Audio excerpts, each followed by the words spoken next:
Hey guys, what is going on? So I installed iOS 12 beta 1 on my iPhone 5s, and I'm actually kind of glad I'm making this video because we kind of didn't know whether the iPhone 5s was still going to be supported by Apple. And guess what? Apple pulled through and they actually supported it. Now, I don't know if this is a good thing yet or not because iOS 12 could be worse than iOS 11, but we don't know as of this point. But I kind of have some sad news that I'll say at the end of this video. I'm not going to say it now because that would kind of ruin all the hype of it, but the cool thing is that all the devices that supported iOS 11 are now supported with iOS 12 as well, so that's kind of cool. Now, there were a lot of cool features that were added with iOS 12, but I'm only going to talk about the major ones and some minor ones as well. There's no way I'm going to be able to talk about like 100% of all the features. One cool app though that was added was the measuring app, but the iPhone 5s and the iPhone 6 are not supported with it as far as I know, but you can now measure stuff with their new AR kit or whatever it is, and you can kind of get a better idea. If you want to see that in real time, go watch the iPhone 6s review I did of iOS 12 and I actually showcase it there. But we also have the new voice memos app, which kind of looks like the same thing, but they actually just moved the press button down here, so now you can actually record it down here. I mean, it looks kind of sleek and a little bit better. It definitely looks a lot better than what it was before. And as you can see, it looks like that.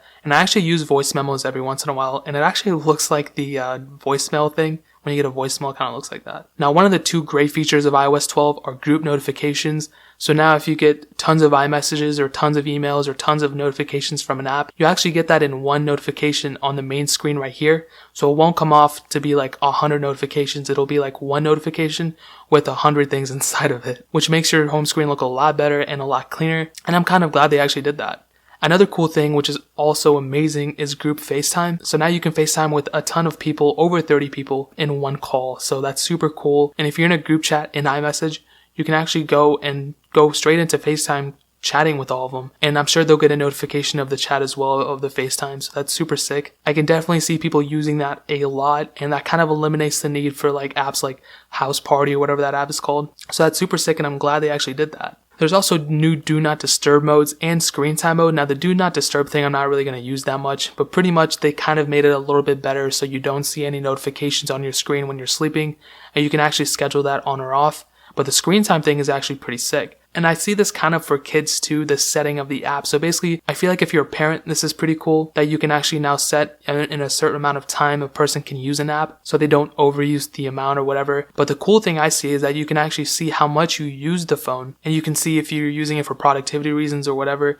I don't really know what that means, but you can see all this, and I actually see myself using this a lot. Android actually had this feature for a while built into settings, but I'm actually glad they added it in, and you can see within the 7 days of a week of how much you've used the certain apps and all that good stuff. So that's super sick. I'm glad they actually put that in here. That's like one of those things that you don't know you want until they actually show you. Now, a sad thing is there's no dark mode in this, which is super sad. I was really hoping there would be, but there's not. The smart invert is just as bad as it was before, and I just tested it, so there's really no point in even talking about it. But they did add a dark mode on macOS, so I can see them adding dark mode in the next version of iOS or later on in this version of iOS, but it's super sad they didn't add it in yet. Another thing, if you go into Control Center, the Bluetooth and Wi-Fi toggles still don't fully turn on or off the Bluetooth. Well, they fully turn on the Bluetooth or Wi-Fi, but they don't fully turn it off, which is kind of sad. I really wish they had it so it could be fully turned off, or at least have an option in the settings. But what are you gonna do? We're not Apple. We can only tell them what to do and request it. We can't actually make them do it. So a lot of other smaller things were added as well. You can now turn on or off the location services icon